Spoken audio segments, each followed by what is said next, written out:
नमस्कार दोस्तों, आपका फिर से स्वागत है अपने YouTube चैनल साइंस बाय सिलोद में। और फिर से हम आपके लिए हाजिर हुए हैं एक नई वीडियो लेकर साइंस की। आज का दिन आपका शुभ हो और उस सरस्वती माता और उस परमपिता परमात्मा के चरणों में मत्था टेक कर उनका आशीर्वाद लेकर हम अपनी पढ़ाई स्टार्ट करते हैं, ताकि आपका सिलेक्शन 101% इस बार ज़रूर हो। जो भी हमारे साथ जुड़े हैं या नहीं जुड़े, जो बच्चे मेहनत करते हैं उनके मालिक ज़रूर सुने। तो चलिए, आज का पहला क्वेश्चन है बच्चों, a pond of clear water appears less deep than it's really is, this is due to. इसका अर्थ क्या बनता है बच्चों कि जो एक कोई भी तालाब है वो ज़्यादा गहरा नज़र आता है, जबकि वो वास्तव में ऐसा होता नहीं है। अपीयर लेस डीप, सॉरी बच्चों उल्टा है कि लेस डीप नज़र आता है जितना वो गहरा होता है, यानी उसकी तली उठी हुई नज़र क्यों आती है, सीधी सी बात है। तो इसका आंसर क्या आता है बच्चों, रिफ्रैक्शन। रिफ्रैक्शन को हम क्या कहते हैं बच्चों, अपवर्तन। यानी आपको याद रखना है कि कोई भी चीज़ उठी हुई नज़र आती है ना बच्चों, जल के अंदर हो या तालाब के अंदर हो, तालाब की तली उठी हुई नज़र आती है, उसका एक ही रीज़न लगता है, क्या, रिफ्रैक्शन। क्लियर है। चलिए next question, stars appears to move from east to west because, यानी जो आपके तारे हैं वो ईस्ट से वेस्ट की तरफ चलते हुए नज़र क्यों आते हैं, क्योंकि हमारी जो अर्थ है ना बच्चों वो रोटेट होती है कहाँ से, वेस्ट टू ईस्ट। तो ऑप्शन नंबर कौन सा लगाओगे आप, बी। क्लियर। चलिए next question, convex lens are used for the correction of. Convex lens कौन सा होता है बच्चों, हिंदी में कहते हैं उत्तल लेंस, जो आपकी लाइट को क्या करता है, एक जगह कन्वर्ज करता है, मिलाता है। तो आपके पास जो लेंस एक जगह लाइट को मिलाने का काम करता है वो हमारे पास क्या है, कन्वेक्स लेंस। तो किसके लिए यूज होता है बच्चों, long sightedness, short sightedness, cataract, या none of this. Long sightedness होता है बच्चों दूरदृष्टि दोष, और शॉर्ट साइटेडनेस होता है कौन सा, निकट दृष्टि दोष। तो इसके लिए हम किसके लिए यूज करते हैं, लॉन्ग साइटेडनेस के लिए, दूर दृष्टि के लिए हम कौन सा यूज करते हैं बच्चों, कन्वेक्स, और शॉर्ट साइटेडनेस के लिए कौन सा करते हैं बच्चों, कनकेव। क्लियर। चलिए नेक्स्ट क्वेश्चन हमारे पास, red light is used in traffic signal because, यानी पहली चीज, रेड लाइट का स्कैटरिंग क्या होता है, सबसे कम होता है। पहली बात, रेड लाइट की स्कैटरिंग सबसे कम होती क्यों है, क्योंकि इसकी वेवलेंथ क्या होती है, सबसे ज़्यादा। तो लॉन्गेस्ट वेवलेंथ के कारण जो ट्रैफिक सिग्नल या लाल झंडी का प्रयोग किया जाता है रेलवे के लिए, वो क्यों किया जाता है बच्चों, क्योंकि रेड लाइट की वेवलेंथ क्या होती है, सबसे ज़्यादा होती है, और इसकी स्कैटरिंग क्या होती है, सबसे कम। इसीलिए सुबह पहले जो सूर्य नज़र आता है, यानी एट सनराइज और एट सनसेट, ओवल शेप नज़र आती है, वो तो चलो रिफ्रैक्शन है, लेकिन उसका कलर कैसा नज़र आता है, रेडिश ब्राउन। तो वो किसके कारण आता है, due to longest wavelength of red colour. बाकी सारे कलर स्कैटर हो जाते हैं, एक कलर स्कैटर नहीं होता, एक रंग का प्रकिरण नहीं होता, वो कौन सा होता है, लाल। क्लियर। तो चलिए हमारे पास नेक्स्ट क्वेश्चन क्या है बच्चों, कि pencil lead is made up of, यानी पेंसिल का जो लेड है वो किससे बना होता है बच्चों, मैंने क्वेश्चन करवाया था इसलिए दोबारा बता रहा हूँ, ग्रेफाइट से बना होता है। क्लियर। चलिए नेक्स्ट क्वेश्चन हमारे पास, क्वेश्चन नंबर 6 है कि सोलर सेल कन्वर्ट, यानी जो सोलर सेल है वो कन्वर्ट करते हैं बच्चों, किसको कन्वर्ट करते हैं, तो वो सोलर एनर्जी को इलेक्ट्रिकल एनर्जी में कन्वर्ट करते हैं। ऑप्शन आपका कौन सा है यहाँ पे, बी। तो याद रहे, सोलर सेल किसको कन्वर्ट करते हैं बच्चों, सोलर एनर्जी को इलेक्ट्रिकल एनर्जी में करते हैं। क्लियर। तो चलिए नेक्स्ट क्वेश्चन है, image formed on the retina of I is, जो आपकी इमेज बनती है कहाँ पे, रेटिना पे, आपकी आंख के रेटिना पे बनती है, तो वो कैसी होती है बच्चों, वो रियल और कैसी होती है, इन्वर्टेड, यानी वास्तविक, और कैसी होती है, उल्टी होती है बच्चों। ठीक है। यानी आपकी आंख की रेटिना पे बनने वाला प्रतिबिंब कैसा होगा किसी वस्तु का, वो रियल और कैसा होता है, इन्वर्टेड, वास्तविक और उल्टा होता है। क्लियर। चलिए नेक्स्ट क्वेश्चन, कि blue colour of the water in the sea is due to, important question है कि समुंदर के पानी का रंग हमें ब्लू क्यों नज़र आता है, तो reflection of blue sky by the sea water, यानी क्या आएगा इसमें, reflection of blue sky by the sea water, इसके कारण हमें क्या नज़र आता है, जो कलर है सी का वो ब्लू नज़र आता है। ठीक है। बाकी इसका कोई अनदर इफेक्ट नहीं है। ठीक है। चलिए ninth question, rainbow is due to, यानी इंद्रधनुष के बनने का कारण क्या है, कि वो absorption of sunlight in minute water droplet होता है, diffusion of sunlight through water होता है, आयनाइजेशन ऑफ वाटर डिपॉजिट्स होता है, रिफ्रैक्शन एंड रिफ्लेक्शन। तो बच्चों याद रखना, जब रेनबो बनता है ना, दोनों फिनोमिना आर वाले होंगे, पक्का कर लो दिमाग में।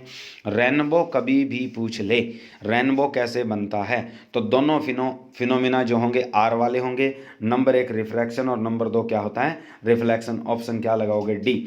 यानी जो आपका अपवर्तन और परावर्तन होता है सूर्य प्रकाश का, किसके द्वारा, पानी की बूंदों के द्वारा जो हवा में लटकी होती है, उसके कारण क्या बनता है, रेनबो। क्लियर, इंद्रधनुष। तो चलिए next question, oil in the wick of lamp rises due to. यानी हमारे पास जो बाती में तेल चढ़ता है, चाहे वो लालटेन की हो चाहे वो दिए की बाती हो, उसमें जो तेल चढ़ता है वो किसके कारण चढ़ता है, प्रेशर डिफरेंस के कारण, low viscosity of oil, capillary action या ग्रेविटेशनल फोर्स। ऑप्शन क्या लगाओगे, सी, कैपिलरी एक्शन होता है, कोशिकता होता है बच्चों। इसे क्या बोलते हैं कि तेल का बाती में चढ़ना, दिए की लो में तेल का चढ़ना, क्या कारण है, कोशिकता है, कैपिलरी एक्शन है। क्लियर। चलिए next question number 11, food is cooked in pressure cooker quickly because. यानी आपके प्रेशर कुकर में खाना जल्दी क्यों पक जाता है, इसका कारण बताइए। ये सारे क्वेश्चन बच्चों एनसीईआरटी +1 के लिए गए हैं, बहुत इंपॉर्टेंट है। तो चलिए हमारा क्वेश्चन ये है कि प्रेशर कुकर में खाना जल्दी क्यों पक जाता है। Food is cooked in a pressure cooker quickly because. तो boiling point of water decrease, boiling point of water increase, it absorb heat quickly या retain heat for a longer duration. Hindi में मतलब लें तो इसका कवंथनांक घट जाता है, कवंथनांक बढ़ जाता है, या एब्जॉर्ब हीट क्विकली आसानी से ऊर्जा अवशोषित कर लेता है, या heat retain for longer duration यानी ये उष्मा को बचा के रखता है एक लंबे समय के लिए। तो ऑप्शन क्या लगाओगे बच्चों, सेकंड। यानी बॉइलिंग पॉइंट ऑफ वाटर क्या हो जाता है, इंक्रीज हो जाता है। क्लियर। चलिए नेक्स्ट क्वेश्चन, कि a glass tumbler containing ice show droplet of water on the outer surface because। यानी जो ग्लास टम्बलर होते हैं कंटेनिंग आइस, यानी एक कोई भी आइस से भरा हुआ ग्लास का बर्तन जिसके बाहर पानी की बूंदें इकट्ठी हो जाती है, इसमें आइस है मान लो, और इसके बाहर पानी की बूंदें, जैसे गिलास होता है कांच का, और कांच के गिलास के चारों ओर अगर उसमें बर्फ़ डाल रखी है तो पानी की बूंदें इकट्ठी हो जाती है। इसका कारण क्या है, तो क्या है कि outer surface of the tumbler show hygroscopic effect, moisture of air on coming in contact with cold surface of tumbler condense in the form of droplet। तो ऑप्शन क्या लगाओगे आप, बी। यानी जो पानी की बूंदें उस टम्बलर के साथ या उस गिलास के साथ टकराती है तो संघनित होकर उस पर क्या हो जाती है बच्चों, जमा हो जाती है, तो जिससे वो किसका रूप ले लेती है, बूंद का रूप ले लेती है। क्लियर। तो चलिए next question, sky appears blue because. तो आसमान का नीला नजर आना क्या कारण है, इट एक्चुअली ब्लू, या atmosphere scatter blue light more than the others, or colour interference to produce blue in white light blue colour. Option क्या लगाओगे आप, बी। एटमॉस्फेयर क्या करता है बच्चों, स्कैटर करता है किसको, ब्लू लाइट को, मोर देन अदर दूसरों, यानी जो हमारे श्वेत प्रकाश यानी वाइट लाइट के जो बाकी कलर हैं उनमें से किस कलर को आसमान के अंदर ज़्यादा स्कैटरिंग मिलती है, जिसके कारण हमें स्काई कलर क्या नज़र आता है, ब्लू। तो ब्लू कलर को स्कैटरिंग सबसे ज़्यादा मिलती है। क्लियर। तो ऑप्शन नंबर कौन सा है, बी आपका। क्लियर। तो चलिए next question, a thick glass tumbler crack more easily than a thin one when hot water is poured into it, why. कहने का अर्थ है कि एक थिक ग्लास जो टम्बलर होता है, यानी जो मोटे कांच की गिलास है वो पतले कांच की गिलास से आसानी से टूट जाती है जब उसमें गर्म पानी डाला जाता है, ऐसा क्यों। तो thick glass is inferior quality होता है, thick glass is more brittle than thin glass होता है, the inner surface of tumbler expand more than its outer surface. ये याद रखना है बच्चों कि ये दोनों हमें कोई मतलब नहीं है कि जब मोटा कांच हो उसमें अगर पानी डालो और एक पतला कांच है उसमें गर्म पानी डालो तो जल्दी कौन सा चटकेगा, तो मोटे वाला कांच जल्दी चटकेगा। क्यों, क्योंकि जो उसकी इनर सरफेस है वो क्या, टम्बलर की एक्सपेंड मोर होगी देन आउटर सरफेस, यानी बाहर वाली सतह से अंदर वाली सतह का फैलाव क्या होगा, ज़्यादा किसके साथ है, उष्मा के साथ। तो इसलिए जो मोटे कांच के गिलास हैं वो आसानी से टूट जाते हैं किसकी बजाय, पॉलीथीन की बजाय, यानी पतले की बजाय। कब, जब उसमें एक गर्म पानी डाला जाता है। क्लियर। तो late a thin capillary tube be replaced with another tube of insufficient length where we find water। यानी हम मान लेते हैं कि एक पतली कैपिलरी ट्यूब है और उसको हम with another tube of insufficient length और एक दूसरी ट्यूब से हटाकर रख देते हैं जिसकी इनसफिशिएंट लेंथ है, देन वी फाइंड वाटर। तो will overflow, will not rise, depressed और चेंज इट्स मेनिस्कस, क्या होगा? तो यानी हमारे पास इसमें वाटर क्या है, विल नॉट राइज, यानी पानी नहीं चढ़ेगा, क्योंकि कैपिलरी क्या होती है, बहुत पतली होती है। उसकी जगह आपने एक मोटी ट्यूब ले ली, अनदर ट्यूब ले ली जिसकी इनसफिशिएंट लेंथ है, तो जिसमें हमारे पास क्या है कि वाटर नहीं चढ़ेगा, तो विल नॉट राइज। क्लियर? चलिए, इसके बाद आता है rectifier are use to convert, यानी रेक्टिफायर क्या काम आते हैं, यानी रेक्टिफायर हमारे पास क्या काम करते हैं। बहुत इंपॉर्टेंट क्वेश्चन है ये, बच्चों को पता भी है कि ये क्वेश्चन बहुत बार उठता है कॉम्पिटिटिव एग्जाम के अंदर कि what will be the use of rectifier, rectifier के क्या प्रयोग हैं। रेक्टिफायर बच्चों आपका अल्टरनेटिंग करंट को किस में बदलता है, डायरेक्ट करंट में। कहाँ लगा होता है, इन्वर्टर में। तो इन्वर्टर के अंदर रेक्टिफायर आपके अल्टरनेटिंग करंट को किस में जमा करते हैं, डायरेक्ट करंट। और डायरेक्ट करंट कहाँ जमा होती है, बैटरी में। क्वेश्चन नंबर 17 देखो बच्चों, magnetism at the centre of bar magnet is, यानी जो मैग्नेटिज्म होती है at the centre of a bar magnet is, यानी जो मैग्नेटिज्म बच्चों बार मैग्नेट के सेंटर पे होती है वो कितनी होती है। इंपॉर्टेंट क्वेश्चन है, क्या बोला है उसने, चुंबकत्व होता है, चुंबक के किस हिस्से में सबसे ज़्यादा होता है, at the centre of bar magnetism कितना होता है, वो मैक्सिमम होता है, मिनिमम होता है जीरो, मिनिमम और क्या है, मैक्सिमम। तो आपका आंसर क्या होगा बच्चों, जो बीच में अगर बोल दे तो वो कितना लेते हैं, हम जीरो लेते हैं। क्या लेते हैं, जीरो। बिल्कुल बीचों बीच अगर बार मैग्नेट में आपका मैग्नेटिज्म पूछे तो बच्चों कितना लेना है, ज़ीरो लेना है। यानी आपके पास उसकी वैल्यू क्या होती है, ज़ीरो। यानी ज़्यादा कहाँ होती है, पोल पे होती है, ज़्यादा कहाँ होती है, पोल पे। तो magnetism at the centre of bar magnet कितनी लोगे आप, ज़ीरो। क्लियर? तो चलिए नेक्स्ट क्वेश्चन है हमारे पास। नेक्स्ट क्वेश्चन आता है बच्चों कि point A is at lower electrical potential than potential B an electron between them on the line joining them will be, यानी हमारे पास क्या दिया हुआ है, एक पॉइंट ए दिया हुआ है, एक लोअर इलेक्ट्रिकल पोटेंशियल पर है, देन पॉइंट बी, दूसरे पॉइंट बी की बजाय तो इलेक्ट्रॉन बिटवीन, जो इलेक्ट्रॉन बिटवीन है देम ऑन लाइन, यानी जो इलेक्ट्रॉन है उन दोनों लाइनों के बीच में, ज्वाइनिंग विल देम, जो उनके बीच में रखा गया, तो कहाँ होगा, तो point A is at lower electrical, एक पॉइंट लोअर इलेक्ट्रिकल पर है, एंड देन पॉइंट बी, दूसरा पॉइंट बी है जो हायर इलेक्ट्रिकल पोटेंशियल पर है।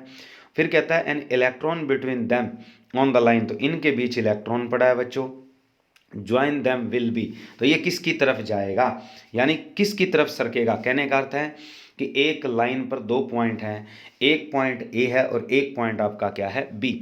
एक पॉइंट का पोटेंशियल कम है और बी पॉइंट का पोटेंशियल ज़्यादा है और दोनों के बीच में इलेक्ट्रॉन पड़ा है। वो ये कहना चाहता है कि ये इलेक्ट्रॉन किस ओर सरकेगा। तो बताइए बच्चों, ये इलेक्ट्रॉन हमारा किस ओर सरकेगा। तो ये ऐसा क्वेश्चन है, देखो इसमें थोड़ा सा दिमाग लगाना है। जिस ओर पोटेंशियल ज़्यादा है उस तरफ क्या करेगा, ये मूव करेगा। किस तरफ करेगा बच्चों, जिस तरफ पोटेंशियल क्या है आपका ज़्यादा, उस तरफ क्या करेगा बच्चों, मूव करेगा। तो मूव टूवर्ड्स क्या लिखोगे आप, बी। तो किसकी तरफ चलेगा, ये बी की तरफ चलेगा। क्लियर? तो चलिए नेक्स्ट क्वेश्चन आता है, क्वेश्चन नंबर 19 कि it takes much longer to cook food in the hills than in the plains because, यानी आपके पास जो टाइम लेता है बच्चों भोजन पकने में इन हिल्स यानी पहाड़ों पर, देन इन प्लेन्स मैदानों की बजाय, क्यों। तो क्या in the hills atmospheric pressure is lower than that in the plains, therefore water boils at temperature lower than 100 degree Celsius causing an increase in cooking time। दूसरा है due to low atmospheric pressure on the hills water boils at temperature higher than 100 degree Celsius therefore water takes longer to boil. In the hills atmospheric density is low and therefore lot of heat is lost to the atmosphere. और D कहता है कि in the hills the humidity is high and therefore a lot of heat is absorbed by the atmosphere leaving very little heat for cooking. तो इसमें बच्चों देखो conclusion तो simple सा है। पहली चीज़ हम कहते हैं कि जैसे हम क्या है कि पहाड़ों पर चले जाएं तो पहाड़ों पर जैसे ऊंचाई पे जाते हैं तो एटमॉस्फेरिक प्रेशर क्या हो जाता है, लो। एटमॉस्फेरिक प्रेशर क्या हो जाता है, लो। तो बॉइलिंग पॉइंट भी वाटर का क्या हो जाता है, लेस देन 100 हो जाता है। तो ऑप्शन यहाँ पे क्या लगाओगे, ए। तो पहली चीज़ तो याद रखना है कि एटमॉस्फेरिक प्रेशर लो होता है किसके बजाय, प्लेन्स की बजाय। दूसरी बात, बॉइलिंग जो है टेम्परेचर वो लोअर देन 100 डिग्री सेल्सियस होता है। तीसरी चीज़ एक और याद रख लेना बच्चों कि दो चीज़ें कम हो जाती है, एक तो एटमॉस्फेरिक प्रेशर कम हो गया, नंबर दो बॉइलिंग पॉइंट कम हो गया। तीसरी चीज़ क्या कम होती है, तीसरी चीज़ आपके पास लेटेंट हीट कम हो जाती है बच्चों।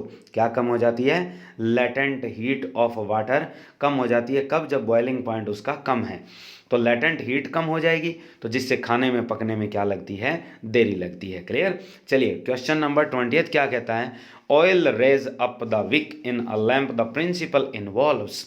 यानी जो तेल चढ़ता है किसके अंदर, बाती के अंदर, दिए की या लालटेन की बाती में जो तेल चढ़ता है उसके पीछे किसका कारण है बच्चों, कैपिलरी एक्शन फिनोमिना का कारण है। ये मैंने पहले ही बताया था। चलिए नेक्स्ट क्वेश्चन हमारे पास, intensity of sound at a point is its distance from the source. यानी जो इंटेंसिटी होती है साउंड की बच्चों वो एट अ पॉइंट किसी बिंदु पर, it's distance from the source यानी जो उसकी स्रोत से दूरी होती है उसके होगी। तो इंटेंसिटी ऑफ साउंड सोर्स के किस क्वांटिटी पर डिपेंड करती है, तो inversely proportional to square of the distance होती है। क्या होती है, inversely proportional to square of the distance. यानी जैसे इंटेंसिटी ऑफ साउंड आई है और डिस्टेंस सोर्स से क्या है, डी, तो क्या लेना है, intensity is inversely proportional to square of the distance from source होती है। यानी जो आपकी आवाज़ की या ध्वनि की जो क्षमता है उसकी तीव्रता है वो दूरी के वर्ग के व्युत्क्रमानुपाती होती है। क्या होती है, दूरी के वर्ग के व्युत्क्रमानुपाती होती है। ठीक है। तो चलिए नेक्स्ट क्वेश्चन है, out of the following pair which one does not have identical dimension. यानी कौन सा जोड़ा ऐसा है बच्चों निम्न में से जिनके पास आइडेंटिकल डायमेंशन नहीं है, यानी एक जैसी यूनिट नहीं है। जैसे मोमेंट ऑफ इनर्शिया और moment of force, work and torque, angular momentum and Planck constant, impulse and momentum. तो आपके पास यहाँ पर जो प्रॉपर्टी है बच्चों कि out of following pair which one does not have identical dimension. तो देखो मोमेंट ऑफ इनर्शिया और मोमेंट ऑफ फोर्स की यूनिट क्या होती है, सेम। ठीक है, डज नॉट बताना है। वर्क और टॉर्क के लिए अलग होगा, सेम। एंगुलर मोमेंटम और प्लैंक कांस्टेंट की डायमेंशन और रहती कौन सी, एक है इम्पल्स और है मोमेंटम। तो इसमें से कौन सी ऐसी चीज़ है बच्चों जिनके डायमेंशन आइडेंटिकल है, नहीं है। तो आपके पास मोमेंट ऑफ इनर्शिया और मोमेंट ऑफ फोर्स की डायमेंशन आइडेंटिकल है, नहीं होती। इसमें ऑप्शन क्या लगाओगे, ए। तो moment of inertia end moment of force दोनों के डायमेंशन आपकी सेम है, नहीं होती। मोमेंट क्या होता है बच्चों, संवेग, यानी जड़त्व का संवेग और संवेग का बल दोनों की इकाई है जो डायमेंशन क्वांटिटी में सेम नहीं होती, यानी विमीय क्वांटिटी इनकी बराबर नहीं होती। ठीक है।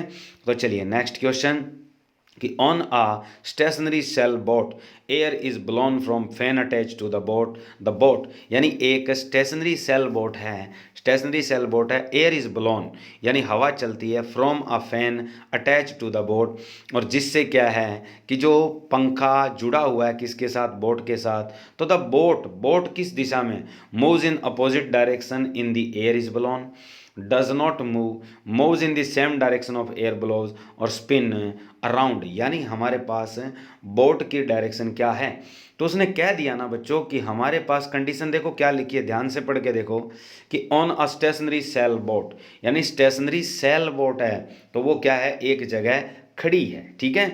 तो एयर इज ब्लोन हवा चल रही है, फ्रॉम अ फैन एक पंखे से, अटैच टू द बोट यानी जो बोट के साथ है, the boat does not move यानी बोट आपकी चल नहीं रही है, ठीक है। स्टेशनरी होगी तो इसका मतलब चल नहीं रही है, सिंपल सी बात है। तो चलिए अब आता isotope of an element contain, यानी आइसोटॉप ऑफ एलिमेंट क्या कंटेन करते हैं, यानी same number of proton but different number of neutron, the same number of neutron but different number of proton, equal number of proton and electron, equal number of nucleon. तो सभी को पता है बच्चों आपके पास आइसोटॉप क्या होते हैं, यानी सेम नंबर ऑफ क्या होते हैं proton but different number of क्या होते हैं न्यूट्रॉन, यानी आपके पास जो सेम नंबर ऑफ प्रोटॉन का अर्थ क्या है, मतलब बच्चों जिनका परमाणु क्रमांक क्या रहता है समान रहता है और द्रव्यमान क्या रहता है भिन्न रहता है, ठीक है। तो उसे हम क्या कहते हैं आइसोटॉप कहते हैं। इसका एक अर्थ ये भी आता है ना, ये इंपॉर्टेंट क्वेश्चन है, तो same number of proton but different number of क्या होते हैं न्यूट्रॉन, यानी प्रोटॉन क्या बताता है तुम्हें एटॉमिक नंबर और प्रोटॉन प्लस न्यूट्रॉन क्या बताता है एटॉमिक मास नंबर। तो एटॉमिक नंबर जिनका बराबर हो और मास नंबर क्या हो डिफरेंट, वो क्या होते हैं आइसोटॉप, यानी परमाणु क्रमांक समान हो परमाणु द्रव्यमान भिन्न हो उन्हें क्या कहते हैं समस्थानिक कहते हैं। चलिए quantity question number 25, identify vector quantity from the following, यानी निम्न में से सदिश राशि कौन सी है। तो इनकी सदिश राशि कौन सी है, हीट, एंगुलर मोमेंटम, टाइम और वर्क। तो एंगुलर मोमेंटम है, हीट है, टाइम है और क्या है वर्क। तो आपके पास कौन सी क्वांटिटी वेक्टर क्वांटिटी है, तो बच्चों क्या लिखोगे एंगुलर मोमेंटम, ये क्या होती है वेक्टर क्वांटिटी होती है। और एंगुलर मोमेंटम को किससे लिखा जाता है, L इज इक्वल टू आपके पास एम वी आर लिखा जाता है बच्चों। तो m v r, L is equal to क्या लिखा जाता है एम वी आर। दूसरा आप इसको लिख सकते हो बच्चों L is equal to I cross omega, ठीक है, ये भी बताएंगे। तो चलिए an aeroplane is flying horizontally with velocity, यानी आपकी एरोप्लेन, एक सेकंड बच्चों थोड़ा सा इसको हाई कर देते हैं लाइटनिंग। चलिए हाँ, अब क्वेश्चन क्या है, एक एरोप्लेन है बच्चों जो आपके पास क्या कर रही है उड़ रही है। तो एरोप्लेन आपकी उड़ रही है, एरोप्लेन किसी हाइट पे जा रही है, हॉरिजॉन्टली चल रही है विद वेलोसिटी, इसकी जो वेलोसिटी है बच्चों वो 600 किलोमीटर पर आवर है एंड हाइट इसकी है ग्राउंड से कितनी 1960 किलोमीटर, 1960 मीटर सॉरी। तो यानी ग्राउंड से हाइट इसकी कितनी है 1960 है। When it is vertically at point A, यानी ये पॉइंट ए है, इसके बिल्कुल वर्टिकली ऊपर जा रही है ये, ऑन द ग्राउंड यानी पॉइंट ए ग्राउंड पे है, इसके बिल्कुल वर्टिकली ऊपर आपका प्लेन खड़ा है ये। अब वो कहता है कि on the ground a bomb is release, यानी इस प्लेन से एक बॉम्ब छोड़ दिया जाता है और वो धरती की तरफ आके गिरता है। तो वो कहता है जो धरती पे आके गिरेगा तो उसकी डिस्टेंस कितनी होगी। तो bomb strike the ground at point B, कहाँ पे टकराता है बी पे, तो डिस्टेंस ए बी, तो ए बी पूछता है आपसे क्या होगी। तो देखो बच्चों हमारे पास जो ए बी होगी, वैसे आप लोग इसमें अगर तुक्का मारो तो 3 पॉइंट क्या है 33 किलोमीटर है, लेकिन आती कैसे है देखो, आपके पास एक रिलेशन लगाना है कि जब हाइट दे रखी है ना एच, इसको लिखना है बच्चों 1/2 और आपको फॉर्मूला लगाना है जी टी स्क्वेयर। ये क्वेश्चन आ जाए ना हाइट वाला, जहाँ प्लेन हॉरिजॉन्टली चलती है और वो बॉम्ब गिरा देती है, तो वो बॉम्ब धरती पे जहाँ गिरता है तो उस पॉइंट से उसकी दूरी कितनी होगी जहाँ से वो बिल्कुल ऊपर देखा गया था। तो प्लेन जहाँ से देखा गया वो पॉइंट क्या है ए, जहाँ पे बॉम्ब गिरता है वो पॉइंट क्या है बी। तो हमें ये डिस्टेंस निकालनी है हॉरिजॉन्टली वाली। तो वेलोसिटी कितनी है उसकी 600 किलोमीटर पर आवर। तो आपका फॉर्मूला क्या लगाना है बच्चों, ये लगाना है हाइट क्या दे रखी है 1/2 और जी टी स्क्वेयर। तुम्हें यहाँ पे टाइम चाहिए क्योंकि तुम्हारे पास टाइम नहीं है। टाइम अगर हो ना बच्चों तो आप क्या निकाल सकते हो हॉरिजॉन्टल डिस्टेंस। तो सबसे पहले फॉर्मूला लगाना है h is equal to half g t square. क्यों, क्योंकि आपके पास हॉरिजॉन्टली फैक्टर दे रखा है, हॉरिजॉन्टली दे रखा है तो आपको इनिशियल वेलोसिटी क्या लेनी है 0, चल रहा है ना वो, तो चल रहा है तो उसकी वेलोसिटी कितनी है आपके पास 600 किलोमीटर पर आवर। तो इस रिलेशन से आप लिख लेना 1/2 जी टी स्क्वेयर, यहाँ तक पहुँच गए। अब 2 इधर भेज दो तो t की वैल्यू आपके पास कितनी हो जाएगी, मैं डायरेक्ट लिख रहा हूँ 2h/g और इसका क्या लोगे, अंडर रूट। ये तुम्हारे पास टाइम पीरियड आ गया, टाइम पीरियड आ गया। ये टाइम पीरियड आपके पास कहाँ से मिला है बच्चों, जो पॉइंट एरोप्लेन का है और जो बॉम्ब तक जाने का है, यानी बॉम्ब एरोप्लेन से लेकर कौन से पॉइंट पे आएगा, बी पॉइंट पे। क्लियर, तो वो टाइम मिल गया हमें। टाइम कितना निकाला है आपने, फॉर्मूला लिख देता हूँ, अंडर रूट 2g 2h और बाय कितना है g, इसको निकालिए आप 2, और जी एच कितना है 1960, और आपका जी कितना होता है 9.8। यहाँ तक आगे इसको मैं सोल्व कर देता हूँ बच्चों। देखिए टाइम पीरियड आपका मिल गया अंडर रूट 2 गुणा 1960 और बटे में है 9.8। मैं 98 लिख के ऊपर 10 लिख देता हूँ, लिख दिया। अब 98 दूनी कितना होता है 96, ऊपर हो गया 2 गुणा 2 और गुणा में 100, तो ये आ गया बच्चों 2 और गुणा में 2 गुणा 2 और गुणा में 100, ये हो गया। अब आपके पास क्या बचता है, 2 का वर्ग और गुणा में 10 का वर्ग रह गया। अब आपके पास क्या मिलता है, अंडर रूट है 2 का वर्ग और गुणा में क्या आया है 10 का वर्ग। मैं ऐसे नहीं लिख सकता, इसको सीधा 20 का वर्ग कट गया, तो आंसर क्या बचता है 20। अब मेरे पास जो टाइम पीरियड आया ना बच्चों, वो कितना आया 20 सेकंड आया है। अब 20 सेकंड मेरे पास टाइम आया, वेलोसिटी मुझे दी गई है, मुझे डरने की जरूरत नहीं है। देखो अब आपको टाइम पीरियड मिल गया बच्चों, टाइम कितना मिला है तुम्हें 20 सेकंड मिला है। क्लियर, अब वेलोसिटी आपकी कितनी है 600 किलोमीटर प्रति आवर वाली है, तो ये किलोमीटर प्रति आवर नहीं होना चाहिए, इसको मैं काट देता हूँ।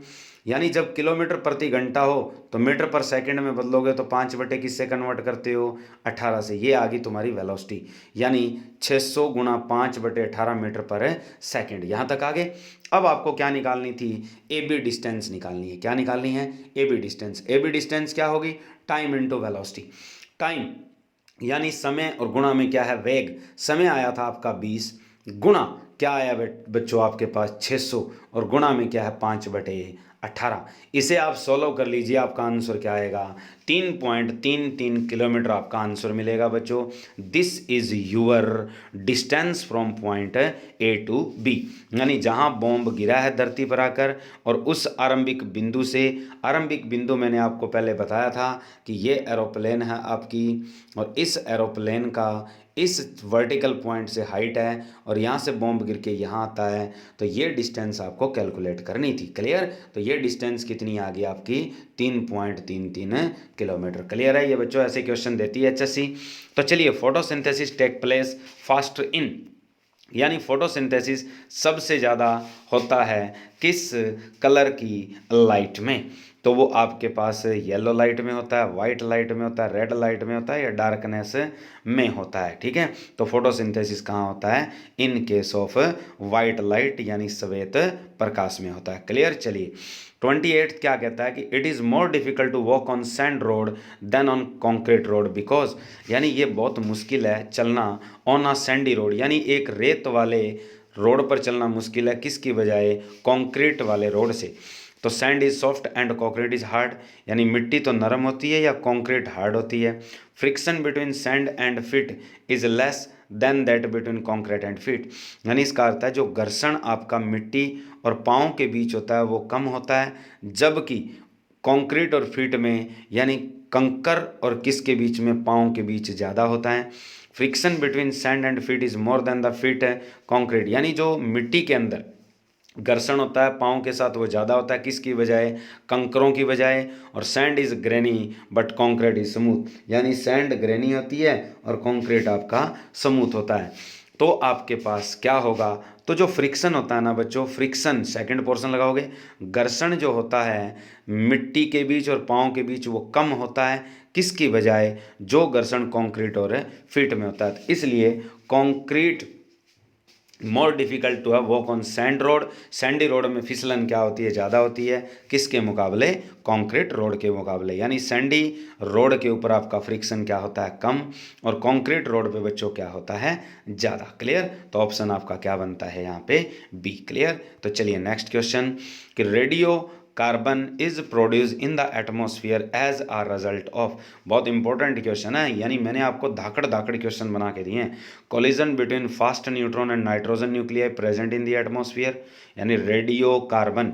इस रेडियो कार्बन का अर्थ क्या है बच्चों, कि जो रेडियो आइसोटोप जिसको हम फॉसिल फ्यूल की पहचान करने के लिए, उनकी आयु का पता लगाने के लिए प्रयोग करते हैं ना, उसकी बात कर रहा है। और वो कार्बन कौन सा होता है आपका, C14। तो वो ये कहता है कि बनता किससे है, तो radio carbon produce in the atmosphere as result of. पहला कहता है कि कोलिजन का मतलब टकराते हैं। कौन सा टकराव होता है, न्यूट्रॉन और nitrogen nuclei present in atmosphere. Action of ultraviolet from sun on the atmosphere oxygen. Action of solar radiation particularly cosmic rays on carbon dioxide present in atmosphere. और lightning discharge in the atmosphere, यानी बिजली का चमकना पर्यावरण में, जो action होता है solar radiation यानी प्रकाश विकिरणों का या सौर विकिरणों का, लगातार कॉस्मिक किरणें जो हैं वो कार्बन डाइऑक्साइड के साथ जुड़ेगी, या अल्ट्रावायलेट किरणें ऑक्सीजन के ऊपर पड़ने से, या फास्ट गति से चल रहे न्यूट्रॉन जो किससे टकराते हैं, नाइट्रोजन के नाभिक से। तो ऑप्शन बच्चों क्या लगाओगे आप, पहला, यानी नाइट्रोजन से टकराते हैं कौन, न्यूट्रॉन टकराते हैं जो तेज गति से चलते हुए आते हैं। इस नाइट्रोजन को किस में बदलते हैं, कार्बन 14 में बदलते हैं। यानी नाइट्रोजन 14 को किस में कन्वर्ट करते हैं, कार्बन 14 में। तेज गति से चल रहे न्यूट्रॉन जो पर्यावरण में उपस्थित नाइट्रोजन होती है उसको किस में बदलते हैं, रेडियो कार्बन में बदलते हैं। ठीक है, चलिए नेक्स्ट क्वेश्चन हमारे पास कि large transformer when use for some time become very hot and are cooled by circulating oil. यानी लार्ज जो ट्रांसफर होते हैं यूज किए जाते हैं फॉर सम टाइम, यानी कुछ देर के लिए, बिकम वेरी हॉट तो बहुत गर्म हो जाते हैं, are cooled by circulating oil और वो ठंडे किए जाते हैं सर्कुलेटिंग ऑयल। क्यों, तो heating of transfer is due to, यानी जो ट्रांसफॉर्मर गर्म होते हैं वो किसके कारण होते हैं। मैंने सारे क्वेश्चन +2 के बनाए हैं बच्चों। तो heating effect of current alone, hysteresis loss alone, both heating effect and current hysteresis loss, या intense sunlight at the noon. तो इसमें ऑप्शन सी लगाओगे, यानी हीटिंग इफेक्ट ऑफ करंट होता है और हिस्टेरिसिस, दोनों इफेक्ट एक साथ होते हैं। तो ऑप्शन क्या लगाओगे आप, सी। तो both heating effect of current and hysteresis loss. तो ट्रांसफॉर्मर के गर्म होने का कारण क्या है बच्चों, एक तो उसमें उष्मा पैदा होती है, हीटिंग इफेक्ट पैदा होता है, दूसरा हिस्टेरिसिस लॉस होता है। दोनों के कारण ट्रांसफॉर्मर में क्या होता है, गर्मी पैदा होती है, जिसके लिए सर्कुलेटिंग ऑयल यूज होता है। क्लियर, चलिए next question. Study of life in outer space is known as exobiology बोलते हैं बच्चों इसे, कि जो आउटर स्पेस की स्टडी होती है उसे क्या कहा जाता है, एक्सोबायोलॉजी। अब आता है 32 क्वेश्चन की two bodies of different mass initially at rest acted upon the same force for the same time then the both body acquire the same. यानी आपके पास दो वस्तुएं हैं, ध्यान से सुनिए कि टू बॉडीज ऑफ डिफरेंट मास, दो वस्तु है, एक ए है और एक बी है, दोनों का मास अलग अलग है। एक का मास m1 है, दूसरी का मास m2 है। इनिशियली एट रेस्ट, दोनों शुरुआत में कहाँ पड़ी है, रेस्ट पे है। Are acted upon by the same force, और दोनों पे क्या लगता है, सेम फोर्स लगता है, फॉर द सेम टाइम, और सेम टाइम पर। तो then both body acquire the same, तो दोनों बॉडीज के पास सेम होगा। क्या सेम होगा, इंपॉर्टेंट है और सोचने वाला है कि वेलोसिटी सेम होगी, मोमेंटम सेम होगा, एक्सेलरेशन सेम होगा, या काइनेटिक एनर्जी। तो ऑप्शन क्या लगाओगे, ऐसा केस आ जाए ना बच्चों तो इसमें ध्यान रखना, मोमेंटम याद रखना है। क्या याद रखना है, मोमेंटम। तो दोनों का मोमेंटम क्या होगा, सेम होगा। क्लियर, तो चलिए next question. Of the following properties of wave the one that is independent of other is it. यानी कौन सा ऐसा गुण है तरंगों का, one that is independent of the other, जो एक दूसरे से क्या है, अलग है, जो एक दूसरे पे निर्भर नहीं करते। Amplitude, velocity, wavelength, frequency. तो देखो ये तीनों चीज़ें एक दूसरे पे निर्भर करती है, तो बचा कौन आपका, एम्पलीट्यूड। तो एम्पलीट्यूड है वो बाकियों पे निर्भर है नहीं करता। वेलोसिटी बच्चों, वेवलेंथ और फ्रीक्वेंसी तीनों एक दूसरे के साथ जुड़ी होती है, क्योंकि velocity is equal to lambda nu रखी जाती है। यानी जो वेलोसिटी होती है वो तरंग दैर्घ्य और आवर्ती की गुणा होती है। क्लियर, तो एक चीज़ बच चुकी है जो इनसे अलग है, वो कौन सा होता है, एम्पलीट्यूड। एम्पलीट्यूड को बच्चों हिंदी में कहते हैं आयाम। यानी तरंगों का जो आयाम गुण है वो इन तीनों से क्या है, अलग है। वेलोसिटी, वेवलेंथ और फ्रीक्वेंसी। यानी वेलोसिटी क्या होता है, वेग। वेवलेंथ क्या होती है, तरंग दैर्घ्य। फ्रीक्वेंसी क्या होती है, आवृत्ति। क्लियर। और ये क्या होते हैं, आयाम। क्लियर। तो आयाम जो हैं, एम्पलीट्यूड जो हैं, वो वेलोसिटी, वेवलेंथ और फ्रीक्वेंसी तीनों से क्या रहते हैं, अलग होते हैं। क्लियर। चलिए next, radar is used for. Radar किसके लिए प्रयोग की जाती है। रडार का यूज गया बच्चों, फुल फॉर्म भी बताना मुझे आंसर में, आप कमेंट बॉक्स में रडार की फुल फॉर्म भी बताना, और ये भी बताना कि रडार काम किस पे करती है। तो रडार आपके पास लोकेटिंग सबमर्ज, सबमरीन में काम करती है। Receiving signal in radio receiver, locating geo stationary satellite, या डिटेक्टिंग करती है locating position of object such as aeroplane. तो आंसर क्या लगाओगे, डी। यानी ये क्या करती है, ऑब्जेक्ट को सर्च करती है बच्चों, फाइंड आउट करती है। डिटेक्ट करना होता है, रेडियो डिटेक्टिंग आता है ना वर्ड, तो डिटेक्ट करना किसको, locating, location, position of object such as aeroplane, यानी वायुयान जैसी चीज़ों की पता लगाती है पोजीशन का। Star twinkle because intensity of limited emitted bye them change with time. यानी जो इंटेंसिटी है लाइट की, जो उनके द्वारा छोड़ी जाती है वो बदल जाती है। Distance of star from the earth changes with time. Refractive index of different layer of earth atmosphere change continuously. Consequently the position of the image of the star changes with time. और चौथा है, light from the star is scattered by the dust particle and air molecule in the earth atmosphere. तो आपका option क्या लगाओगे, सी। यानी जो प्रकाश आता है तारों से, जो तारे से प्रकाश आता है धरती पे पहुंचता है, तो धरती पे पहुंचते पहुंचते वो कितने मीडियम से गुजरता है, बहुत सारे मीडियम। तो refractive index of different layer of earth atmosphere change continuously. Consequently the position of the image of the star changes with time. यानी जो पोजीशन है वो भी बदलती रहती है, और बार बार उसका क्या होता है, रिफ्रैक्शन होता है। आपका रिफ्रैक्शन का मतलब है बच्चों अपवर्तन होता है, तो जिसके कारण स्टार हमें क्या नजर आते हैं, ट्विंकल करते हुए नजर आने। और सीधा क्वेश्चन पूछ लेना कि तारों का टिमटिमाना कारण है किसका, तो वर्ड एक ही लिखना होता है बच्चों, रिफ्रैक्शन। क्या होता है, रिफ्रैक्शन। क्लियर। अपवर्तन जिसे कहते हैं। अब आती है sound travel with different speed in media, in what order does the velocity of sound increase in these media. यानी आपके पास साउंड ट्रेवल होती है डिफरेंट स्पीड से डिफरेंट मीडियम, यानी अलग माध्यम में जो ध्वनि है वो अलग गति से चलती है।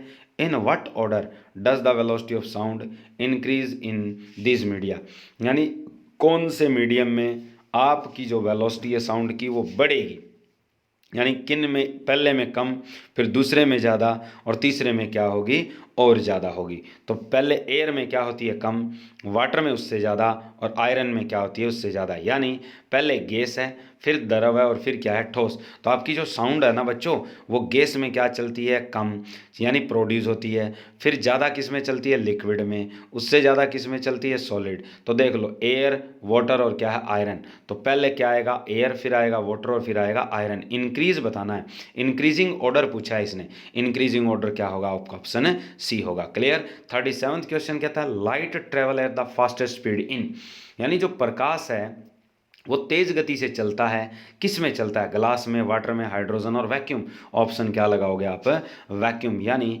निर्वात में प्रकाश की स्पीड क्या है, सबसे ज़्यादा है। क्लियर है।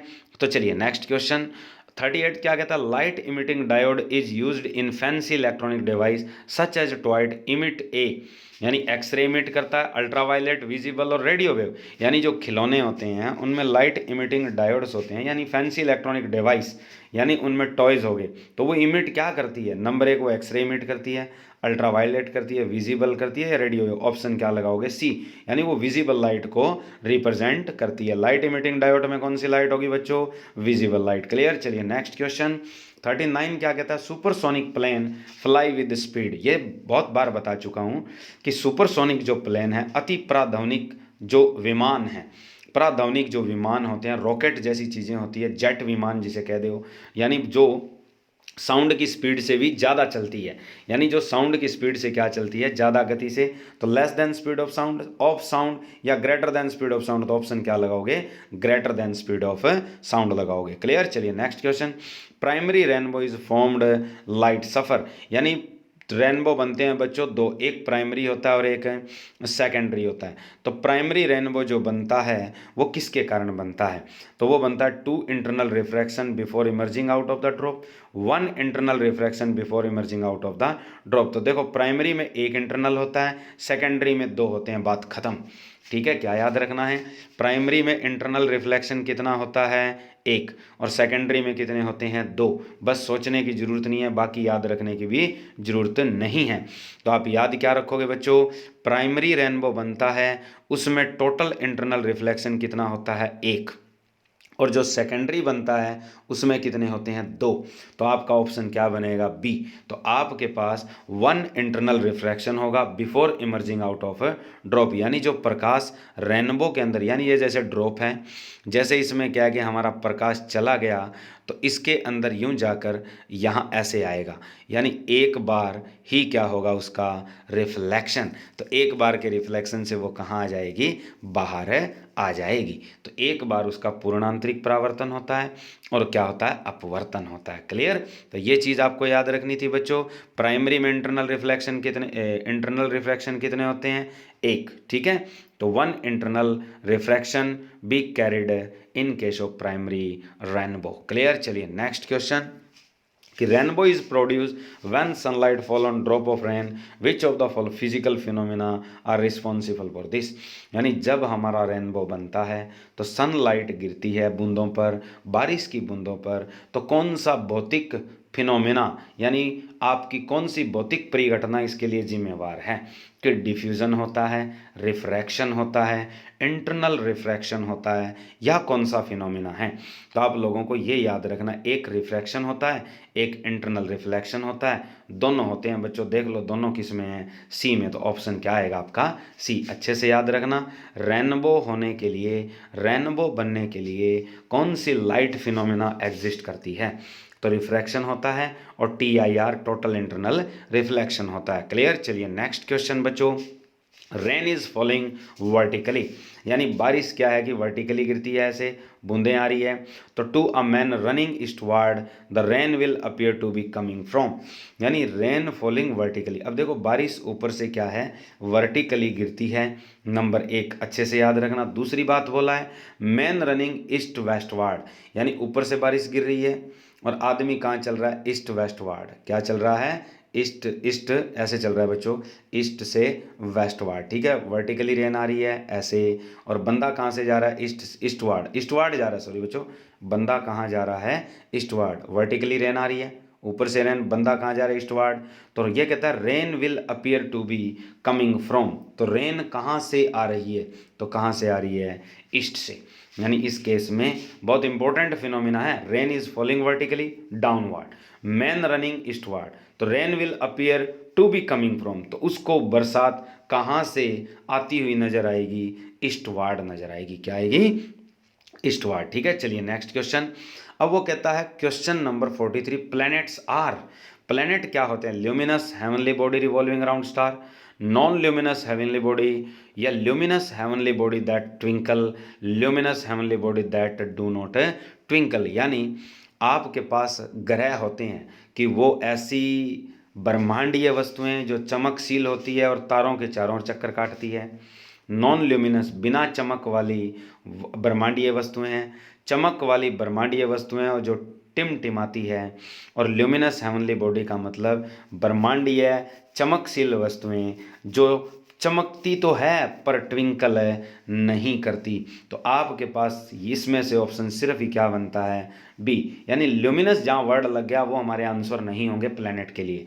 प्लैनेट के लिए वर्ड क्या होगा, नॉन ल्यूमिनस। क्या होगा, नॉन ल्यूमिनस और नॉन ट्विंकल, याद रखना। Intensity of sound was object existence, object subject existence, no existence, both subjective and objective existence. तो देखो बच्चों, इंटेंसिटी ऑफ साउंड हैज, इसका एक ही अर्थ बनता है एन ऑब्जेक्ट एग्जिस्टेंस। क्या होता है, ऑब्जेक्ट एग्जिस्टेंस। ऑब्जेक्ट एग्जिस्टेंस ही आपके पास क्या है, इंटेंसिटी ऑफ साउंड है। क्लियर, चलिए नेक्स्ट क्वेश्चन हमारे पास कि 45 क्या कहता है, metals are good conductor of electricity because they contain free electron. सीधी सी बात है, सोचने की जरूरत नहीं है कि धातु होती है वो अच्छी चालक होती है, किसके कारण होती है, due to free electron. Clear. चलिए नेक्स्ट क्वेश्चन हमारे पास इंपॉर्टेंट है, पहले लिख देता हूँ, न्यूमेरिकल है। ठीक है, न्यूमेरिकल बच्चों अच्छे से करने हैं, इसलिए मैं न्यूमेरिकल भी डाल रहा हूँ ताकि आप लोग अपने नोट्स भी बना लेना। जो इंग्लिश मीडियम वाले कह रहे थे ना कि हमारे लिए क्लासें नहीं आती, तो लो भी आपके लिए भी क्लास है और हिंदी मीडियम वालों के लिए भी मैं बोल रहा हूँ। तो find the maximum velocity for over turn off car, यानी वो कहता है कि ओवर टर्न ऑफ कार है ऐसे, यानी ऐसे मोड है जिसमें कार चल रही है, कार चल रही है ओवर टर्न में। तो वो कहता है सर्कुलर ट्रैक, जो ये सर्कुलर ट्रैक है इसकी रेडियस दे रखी है, रेडियस कितनी है तुम्हारी 100 मीटर, रेडियस कितनी है उसकी 100 मीटर, और कोएफिशिएंट ऑफ फ्रिक्शन कितना है बिटवीन रोड एंड टायर 0.2। तो वो कहता है मैक्सिमम वेलोसिटी निकालनी है। तो देखो मैक्सिमम वेलोसिटी कैसे निकलती है, जब तुम्हारे पास ट्रैक की बात आ जाए, ओवर टर्न ट्रैक है, सर्कुलर ट्रैक की बात आती है ना बच्चों, फॉर्मूला हमेशा याद कर लेना कि अगर उसमें कोएफिशिएंट ऑफ फ्रिक्शन दिया हुआ है नंबर 1, नंबर 2 क्या दी हुई है हमें, रेडियस, तो सोचने की जरूरत नहीं है, फॉर्मूला लिखोगे आप v² is equal to mu g होता है।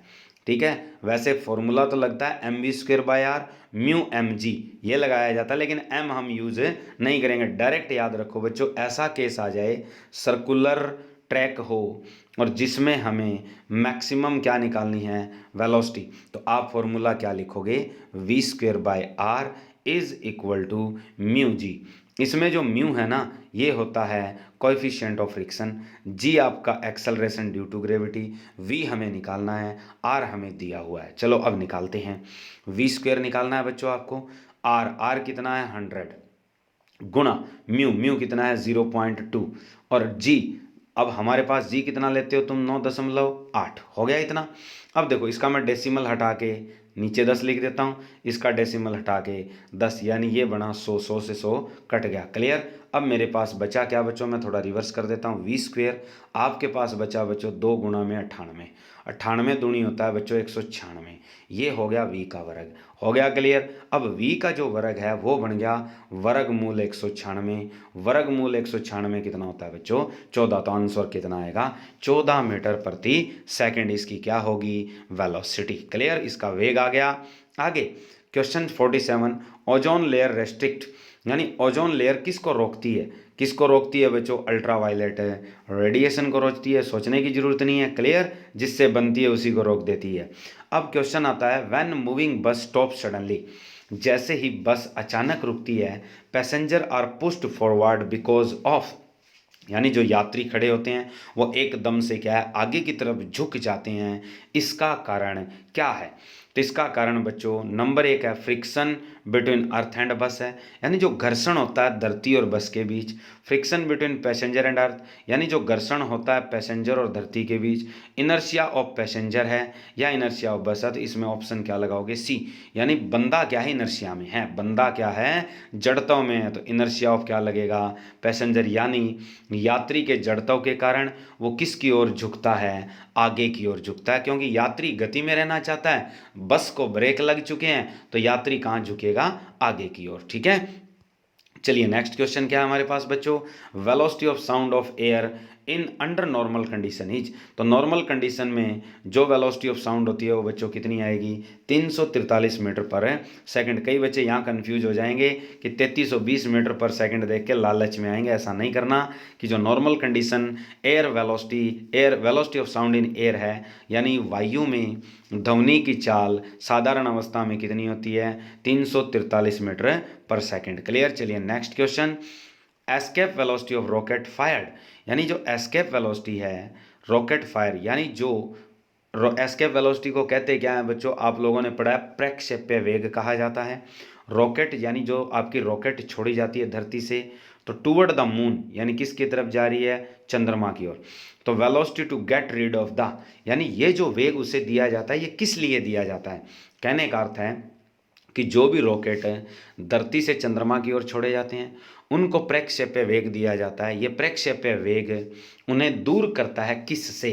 तो अर्थ्स ग्रेविटेशनल पुल से दूर करता है। किससे दूर करता है? अर्थ्स ग्रेविटेशनल पुल, यानी पृथ्वी के गुरुत्वाकर्षण से दूर धकेलता है, यानी उससे बाहर लेके जाता है। इसका आंसर क्या आएगा? फर्स्ट, यानी अर्थ्स ग्रेविटेशनल पुल। ठीक है, तो अर्थ ग्रेविटेशनल पुल के कारण बच्चों हम उसे क्या करते हैं? एस्केप वेलोसिटी देते हैं। क्लियर? तो चलिए बच्चों, आज के लिए हमारा इतना। क्लियर?